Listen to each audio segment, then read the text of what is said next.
네, 오늘 수요일의 말씀 여러분과 귀한 시간 나누며 귀한 시간 갖기를 원합니다. 출애굽기 22장의 말씀을 보면요. 재산 보호에 관한 규례라고 나와 있고 16절부터는 사회적 책임에 대한 규례라고 나와 있어요. 이 두 가지 그런 어떤 그 소제목을 갖다가 합친다면 출애굽기 22장은 그 사회적인 거죠. 나 자신이 아니라 내가 속해져 있는 사회적인 것에 대한 규례예요. 그죠? 네. 그럼 이 사회적인 규례의 특징은 뭘까요?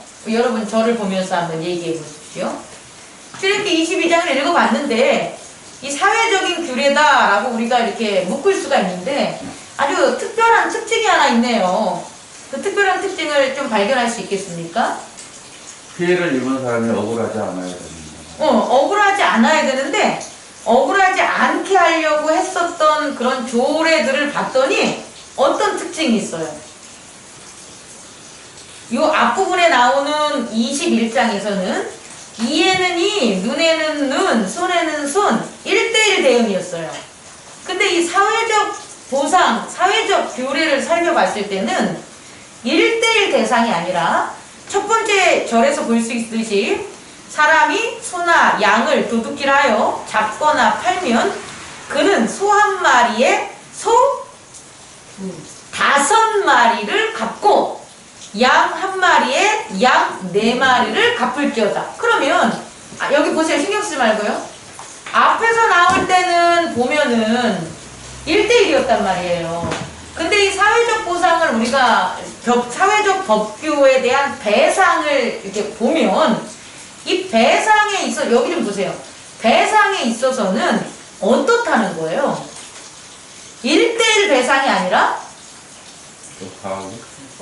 몇 배 이상을 대가를 줘야 된다는 거예요. 자, 오늘 우리 이것에 대해서 깨닫는 시간 갖기를 원합니다. 오늘은요, 죄에 대한 문제에 대해서 이제 좀 집중적으로 정리를 해서 여러분과 나누는 시간 갖기를 원해요. 죄라는 게 결국은 뭐가 되냐면 인간을 사망으로 가게 하는 거죠. 엄밀하게 우리는 따져봐야 돼요. 우리의 몸이, 이 바디가, 신체가 죽어요. 왜 죽어요? 아니, 그거는 이제 내면이고, 이 바디, 세화죠. 늙어서 죽는데 늙는다는 것 자체가 늙어서 죽다는 말은 잘못된 거고요. 병 걸려서 죽거나 사고 나서 죽는 거예요. 근데 사고가 나도 병이 안 걸리면 안 죽어요. 사고가 났는데 고쳐지는 거야. 치유가 되잖아요? 그러면 안 죽잖아요. 근데 이 병이라는 것 때문에 죽는 거예요. 그러니까 늙어 죽는 게 아니라 늙으면 병이 잘 걸리고 병에서 회복되기가 힘들어서 죽는 거예요. 이해할 수 있겠죠? 그럼 바디가 죽는 것은 병인데 그 병이 복음서에 보면 병을 다 하나님의 섭리에서는 뭐로 봅니까? 죄로 보는 거예요. 왜 병이 죄냐면 병으로 사망에 이르기 때문에 병이 죄가 되는 거예요. 이해할 수 있겠습니까?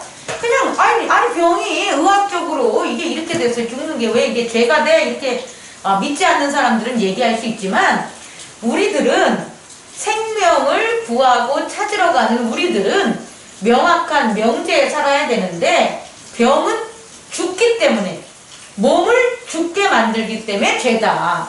또 몸을 죽게 만드는 그 병이 있으면 마음, soul, 정신도 죽게 만들어요. 또 정신이 죽게 만드는 그 병이 걸리면 스피리트, 다시 말해 영도 죽게 만드는 영향을 미친다는 거예요. 그래서 병이 죄가 된다. 이해할 수 있겠습니까? 다시 말해 병은 바디의 죄다. 그래서 그 죄 때문에 사망에 이른다.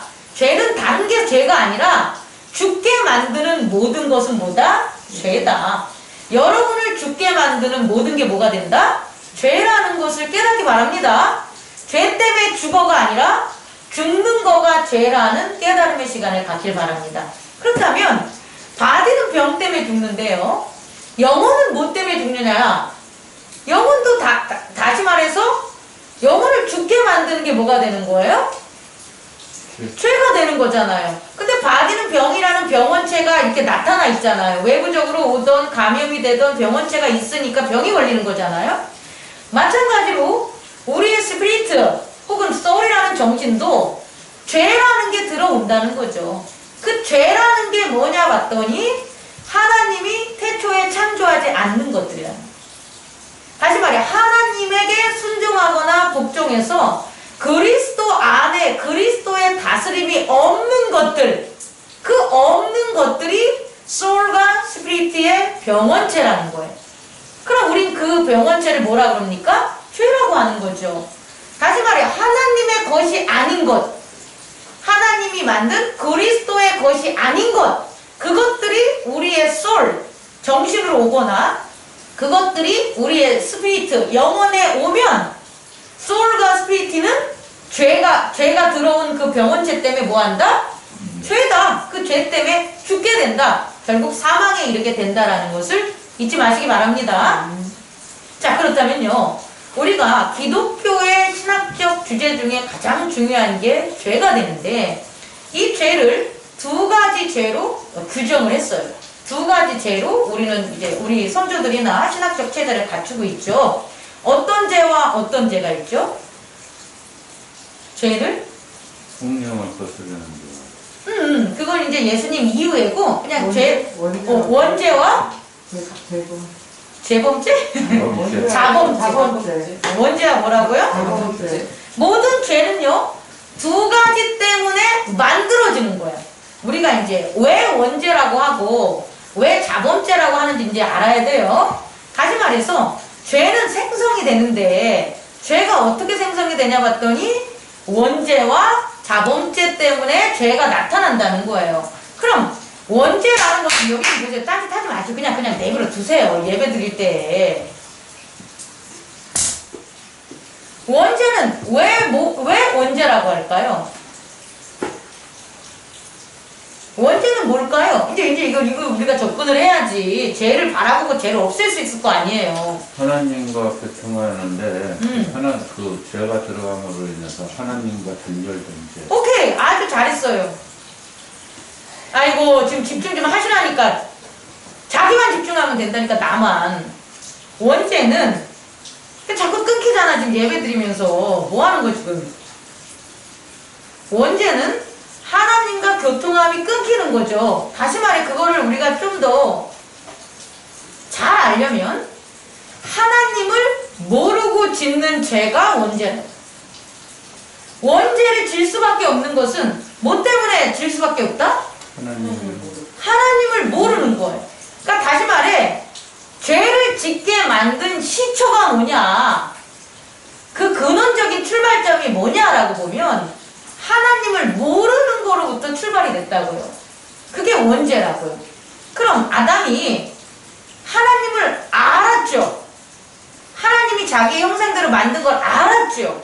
알았을 땐 죄를 졌습니까? 죄를 안 졌죠. 죄를 안 지고 하나님을 아니까 하나님이 말씀하시는 모든 것에 순종하며 살 수가 있겠죠. 우리도 마찬가지로 우리 또한 하나님을 안다면 죄를 질까요 안 질까요? 죄 안 져요.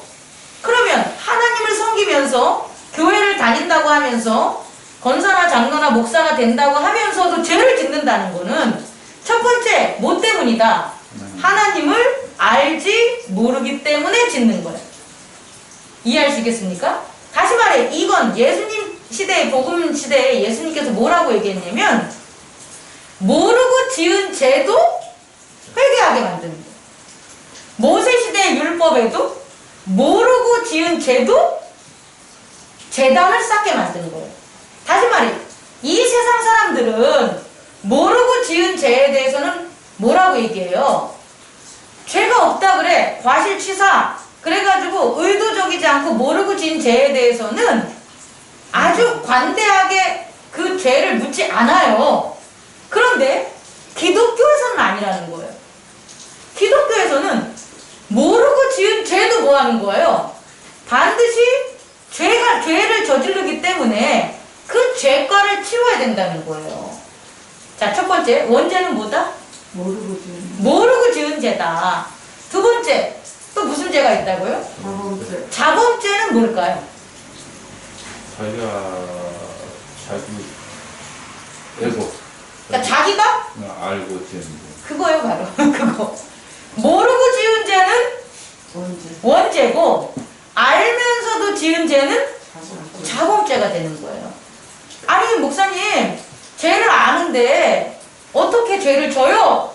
이러잖아요. 근데도 진다니까? 이게 자범죄라고요. 왜? 이제 중요한 것은 왜 우리는 죄를 알면서도 죄를 질까? 여기에 주목해야 돼요. 왜 죄를 알면서도 죄를 질까? 자, 아담은 있잖아요. 아담이 지은 죄는 원죄일까요? 자범죄일까요? 원죄라고 있는 사람들이 하지만 자범죄 아닌가요? 네, 그냥 이거는 답이 없어요. 제가 봤을 때는 원죄라고 봐요.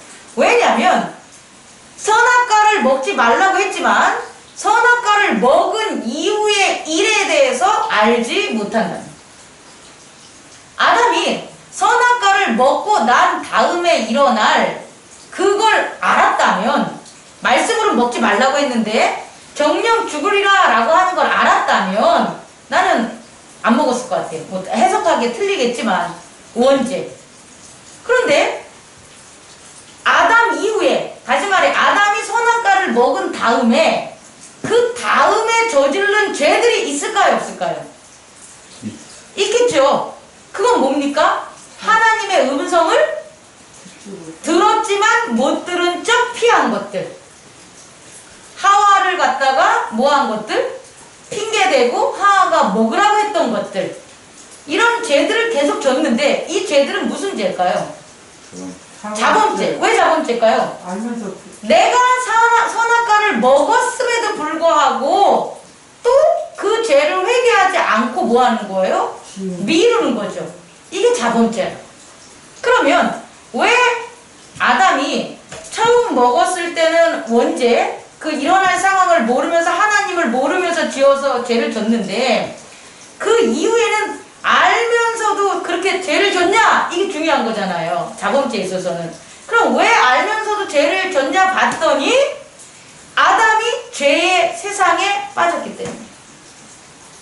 다시 말해 원죄를 짓기 전까지는 하나님의 에덴 동산이었는데 원죄를 지고 난 다음에 아담에게 일어난 현상이 있는데 그 현상이 뭐냐면 그가 벗은 몸을 발견했다는 거예요. 그가 벗은 몸을 발견한 세상이 이루어진 거예요. 다시 말해 이전까지는 원죄를 안 졌을 때는 죄된 세상이 그가 아니었다고요. 근데 그가 원죄를 지고 난 다음에는 바로 죄된 세상이라는 게 생긴 거예요. 더 자세하게 얘기해 줄게요. 죄를 안 졌을 때는 원죄를 안 졌을 때 하나님을 알 때는 죄된 세상이 안 나타나는데 내가 사는 곳이 죄된 세상이 아닌데 내가 하나님을 모르는 원죄를 저지르면 죄된 세상이 나타난다는 거예요.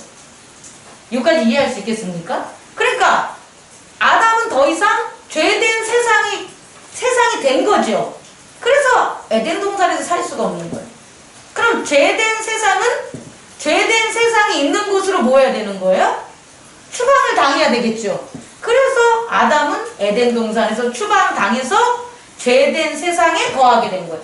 자기가 죄된 세상이 되니까 또 다른 죄된 세상에서 거하게 되는 거예요. 여기까지 이해할 수 있겠습니까? 그러면 자범죄를 짓는 이유는 뭐냐면 결국은 죄된 세상 때문이에요. 죄를 안 지려고 해도 내 육체를 보니까 자꾸 죄를 짓게 되고 죄를 안 지려고 해도 내 옆에 있는 아내가 죄를 짓게 만들고 죄를 안 지려고 해도 내 뭐 사업을 하는 사람들이나 지나가는 사람들이나 혹은 해와 달과 자연현상이나 벌러지들이나 이 모든 것들이 나를 뭐를 만드는 거죠? 죄를 짓게 만드는 것. 다시 말해 자범죄를 짓는 것은 존재인 나 때문이 아니라 존재가 만들어낸 세상 때문이다. 존재가 만들어놓은 그 세상 때문에 죄를 알아도 죄를 짓게 되는 일이 벌어진다는 거예요. 여기까지 이해할 수 있겠습니까? 자, 원죄는 하나님을 몰랐을 때 짓는 죄고 자범죄는 하나님을 알지만 짓는 게 뭐가 됩니까? 자범죄가 된다라는 걸 알아두시기 바랍니다. 이 문제를 해결해야 돼요. 자, 이 문제를 해결하기 위해서 두 가지를 주셨어요. 하나님께서 원죄를 해결하고 자범죄를 해결하기 위해서 두 가지를 주셨습니다. 그게 뭘까요? 예수 그리스도.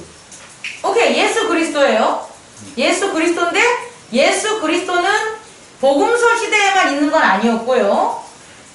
아담 이후 아브라함 그 시대에도 분명히 그리스도는 계셨단 말이에요.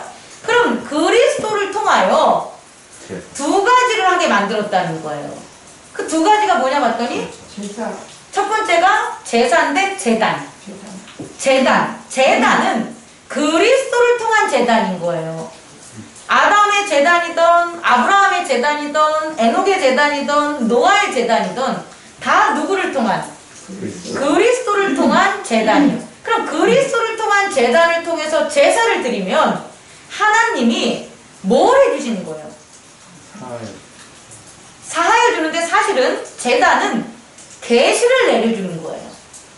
오늘날 우리가 제사나 예배를 드릴 때는 양을 잡고 이렇게 해가지고 제사에서 모세의 율법에서 피를 뿌리고 이게 강조가 되는데, 사실 제단의 원래적인 의미는 뭐냐면 하나님이 그곳에 임하겠다는 거예요.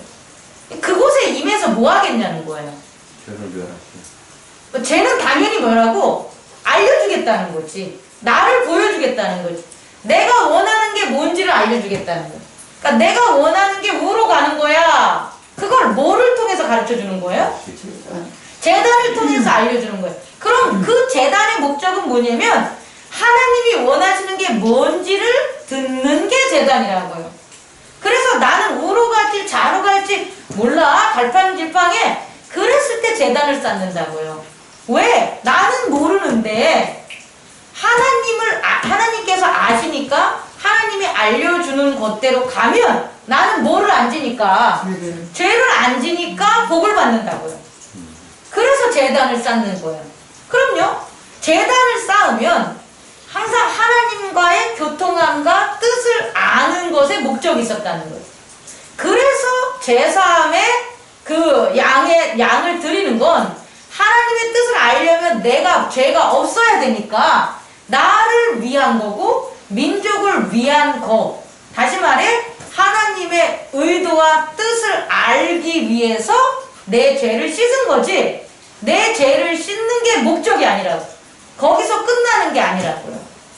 예수 그리스도를 통한 예배를 오늘날 우리가 듣잖아요. 왜 예수 그리스도께서 하나님의 어린 양이었냐는 거예요. 하나님의 어린 양인 것은 하나님의 어린 양을 통한 예수 그리스도의 보혈의 피가 세상을 잠시금 깨끗하게 만들어 놨다는 거예요. 그래서 뭘 들을 수가 있다는 거예요? 하나님의 구원의 뜻을 들을 수가 있다라는 거예요. 다시 말해 하나님과 교통하는 일이 예수 그리스도의 제단을 통해서 일어난다는 거예요. 그렇다면 우리도 오늘날 우리가 어떤 것을 행동할 때 가장 문제가 되는 건 죄잖아요. 죄 때문에 안 되는 거잖아요. 죄 때문에 망하는 거잖아요. 그래서 죄로 망하기 싫습니다. 저는 하나님의 뜻을 알고 싶습니다. 하나님의 뜻이 복입니다. 그래서 하나님의 뜻을 간구하려고 뭐 하는 거예요? 예배를 드리는 거라. 우리가 예배를 드리는 목적은요, 우리의 죄를 씻기 위한 게 목적이 아니라고요. 하나님을 만나기 위한 게 목적이 돼요. 하나님이 예배를 통해서 한 주 동안, 오늘 하루 동안, 내 인생 동안 무엇을 원하시는지, 어떻게 가기를 원하시는지 그 뜻을 들으려고 듣는 게 예배가 돼요. 그리고 그 뜻은요, 이제 어떻게 되냐면 예수 그리스도를 말미암아 공예배라는 것 외에 내가 제사장이 되는 거죠. 예수 그리스도를 제사장으로 섬기는 자는 자기가 제사장이 되는 거예요. 교회가 왜 제사장이 되냐면 교회는 예수 그리스도의 제사장을 따르는 공동체다라고 하기 때문에 예배를 드립니다. 그럼 두 가지를 할 수 있는 거예요. 나 스스로도 제사장 예수 그리스도를 따릅니다. 그럼 내가 뭐 해야 되는 거예요? 예배를 드려야 됩니다. 여러분들이 각자의 처소에서 날마다 예배를 드려야 돼요. 그래서 여러분들이 가야 될 길을 하나님하고 뭐하라? 알라는 거예요. 하나님의 가르치심을 통해서 알라는 거예요. 그걸 아브라함이 했듯이 우리도 하는 거고 예수 그리스도가 했지 우리도 해야 되는 거죠. 결국은 원죄를 벗어나기 위해서는 하나님을 알아야 되고 하나님을 알기 위해서는 당연히 예수 그리스도의 이름으로 뭘 드려야 된다? 제단을 쌓아야 된다. 예배를 드려야 된다라는 것을 잊지 마시기 바랍니다. 두 번째, 자범죄는 알면서도 지은 죄라는 거예요. 자, 이제 질문. 왜 알면서도 죄를 짓나 봤더니 죄진 세상이라는 거예요. 죄진 세상. 그러면 이게 하나님의 뜻이 아니야. 알면서도 죄를 짓는 건 죄진 세상인데 그 죄진 세상의 뭐 때문에 우리는 알면서도 죄를 짓까요? 그렇게 알면서도 죄진 사람이 하는 말이 있어요.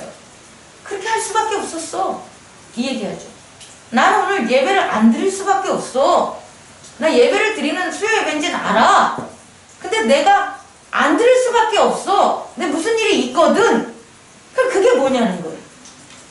하나님보다 내가 더 중요해. 하나님이 중요한지는 알아요. 하나님이 나보다 중요한지도 알아. 내가 더 중요해. 그치? 그러니까 내가 더 중요하다라는 것보다는 좀 더 세상이 죄 있는 세상이잖아요. 그 죄 있는 세상의 규칙 때문에 그래요. 중요한 게 뭐냐면요. 자범죄는요. 죄 있는 세상의 규칙을 따르는 거예요. 나는 분명히 이게 아닌지 알아. 알지만 그 규칙을 따라야지만 나한테 뭐가 온다고. 이득이? 어떤 자기가 원하는 거. 그렇죠. 그 규칙을 따라야지만 내게 얻는 게 있는 거예요. 그래서 이게 아닌지 알지만 하나님의 말씀으로는 아닌지 알지만 그 규칙을 따르는 거예요. 그래서 자범죄를 해결하기 위해서 우리에게 준 게 뭐냐면 오늘 출애굽기 21장, 22장, 23절과 같은 10계명이에요. 그리고 그 10계명이 확산된 계명들이에요. 계명들을 다른 말로 하면 뭐냐면 율법이에요. 율법을 왜 주냐면은 너희들에게는 세상의 법만 있는 게 아니라는 거예요. 너희들에게는 니들이 따라야 될 하나님의 법이 있다는 거죠. 다시 말해 하나님의 세계가 있다는 거예요. 법이 있다는 건 하나님의 세계가 있다는 거죠. 그러니까 우리는 이 세상 제약된 세상에 살면서 내가 제약된 세상에 살아! 그러면 절대 자범죄에서 떠나갈 수가 없어요. 제약된 세상에 제약의 법을 뭐하니까? 따르니까. 근데 그게 아니라 하나님이 내게 그리스도의 세계를 줬어. 그리고 그리스도의 세계에는 그리스도의 율법이 있어. 라고 해야지만 자범죄를 안 짓는 거예요. 오늘 이스라엘 민족들처럼. 이스라엘 민족들이 애굽에서 살 때는 애굽의 세상밖에 없었지만 출애굽을 하면서 이들에게 주어진 세상이 뭐냐면 동일한 이방의 가나안 땅을 지나가고 있음에도 불구하고 광야를 지나가고 있음에도 불구하고 그들은 하나님의 약속의 땅이라는 세계가 있는 거예요. 그리고 그 약속의 세계는 이미 이루어진 게 아니더라도 이루어질 미래라도 현재적으로 믿음으로 그 약속의 세상을 살아가는 거예요. 그리고 그 약속의 세상에는 반드시 뭐가 있어야 되냐? 율법이 있다는 거예요. 그래서 이 율법을 따르라는 거예요. 이해할 수 있겠습니까? 다시 말해 우리가 자범죄에서 벗어날 수 있는 길은 뭐냐면 제약된 세상에서 나는 살아 이 말을 하면 절대 자범죄에서 벗어날 수 없어요. 그 제약된 세상의 법을 따르니까.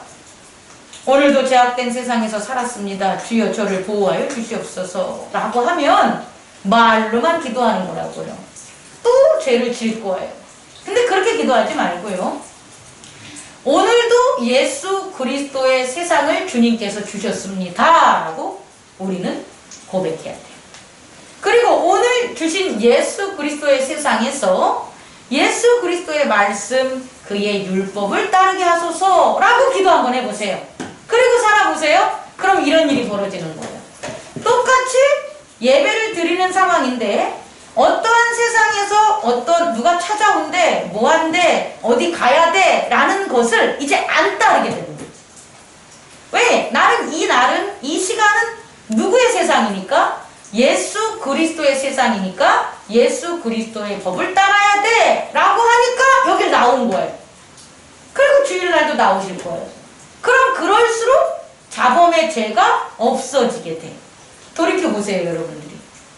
여러분들이 자범죄의 세상을 다스리면 다스릴수록 아니야, 너는 오늘 이렇게 나라고 하지만 아니야, 나는 오늘 그리스도의 백성으로서 그의 세계에 교회에 나가서 이렇게 할 거야 라고 스케줄을 조정하면 조정할수록 자범죄는 사라지게 돼요.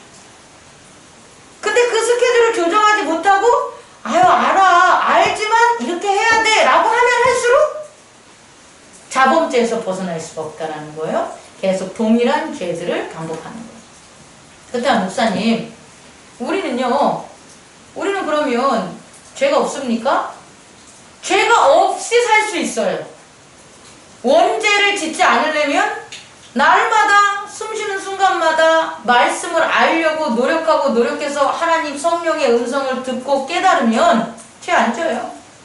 그리고 오히려 은혜 속에 오늘도 하나님과 함께 했습니다. 매 시간 함께 했습니다. 하나님 감사합니다 라고 할 거예요. 근데 그게 어느 순간 스탑한다면, 어느 순간 그것을 잠깐 멈춘다면 다시 죄가 원죄를 질 수 있다는 거예요.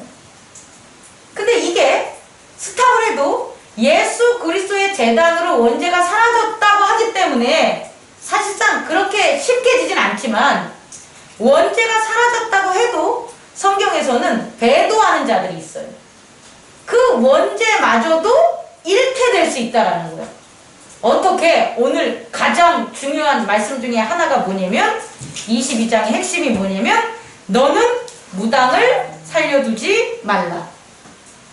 짐승과 행위 많은 자는 반드시 죽으리라. 여호와 외에 다른 신에게 제사를 드리는 자는 멸망할지어다. 이것을 다시 하면 원죄가 살아난다고. 이해할 수 있겠습니까?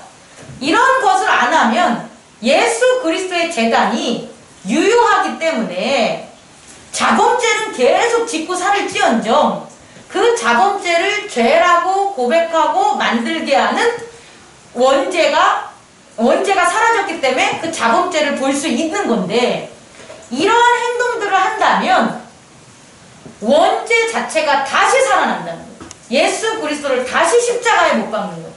그래서 자범죄에 대한 해결책이 없어지게 되는 거예요. 여러분 이해할 수 있겠습니까? 두 번째, 자범죄에서 벗어날 수 있는 길은요 오직 하나예요. 그리스도의 말씀의 법을 실천하면 돼요. 그 법이 작은 것까지 또 들어가면 돼요. 큰 것들은 우리가 다 지켜. 10계명 웬만한 사람 다 지켜요.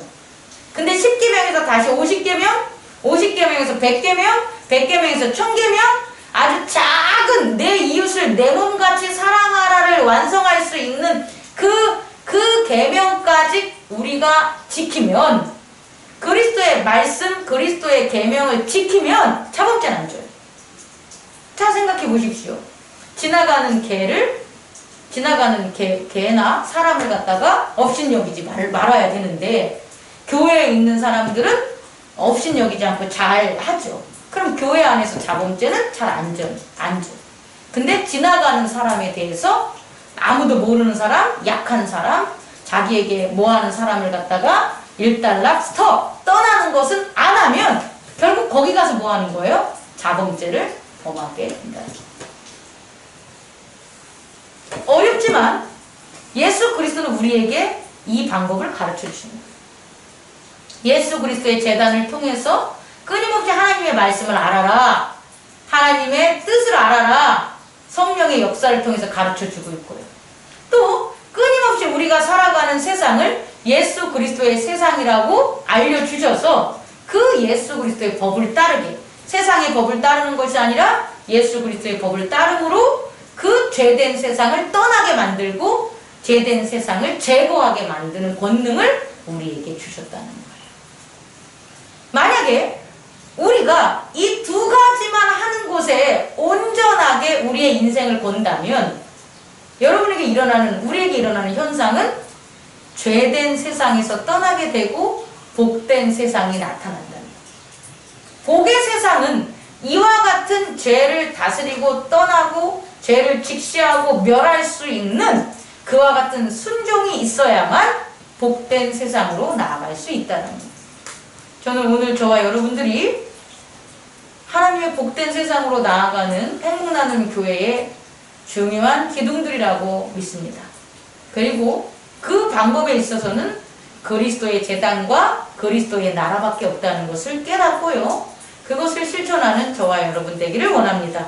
그래서 오늘 하루 주님 죄를 다스려서 없애게 하여 주시옵소서. 이게 세상을 더 아름답게 만드는 크리스찬들의 가장 큰 사명이라는 것 잊지 마시기 바랍니다. 날마다 말씀으로 제단을 쌓으세요. 예배를 드리십시오. 그래서 하나님의 귀하고 귀한 뜻과 말씀들 그리고 계획들을 여러분들이 은혜로 받았을 때 여러분들에게는 다른 사람에게 예수 그리스도를 전할 수 있는 제사함의 권세가 주어진다는 것도 잊지 마시기 바랍니다. 기도하겠습니다. 꺼주시기 바랍니다.